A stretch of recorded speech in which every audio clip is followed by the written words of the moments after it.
அரசியல் எனக்கு இன்னொரு தொழில் கிடையாது, அதனுடைய ஆழ்மனதின் வேட்கைன்னு எழுதியிருப்பாரு. ஓகே. அப்போ அரசியல் எனக்கு இன்னொரு தொழில் கிடையாது அப்படின்னு அவர் சொல்லக்கூடிய காரணம் என்ன? அது சொல்ல வேண்டிய அவசியம் என்ன இருக்கு?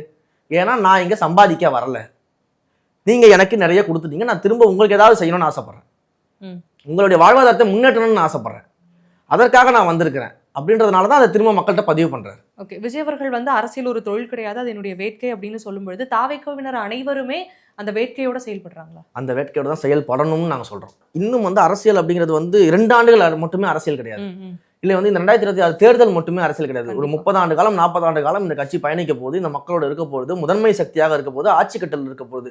அப்போ இத்தனை ஆண்டு காலம் இருக்கும்போது, இன்னும் எதிர்காலம் நமக்கு காத்திருக்கும் பொழுது, எத்தனை ஆண்டு காலம் தமிழக வெற்றி கழகம் ஆட்சியில் இருந்தாலும், தலைவர் அவர்கள் முதல்வராக இருந்தாலும், நம்மளுடைய நோக்கம் வந்து அந்த அரசியல் அப்படின்றது ஆழ்மனதின் வேட்கையாக தான் இருக்கணும். அது மக்கள் நலப்பணி செய்யணுன்ற வேட்கையோட தான் நீங்க வரணும் அப்படிங்கிறத தொடர்ந்து நம்ம வந்து அதை மனசுல வச்சுக்கிட்டே தான் இருக்கணும்.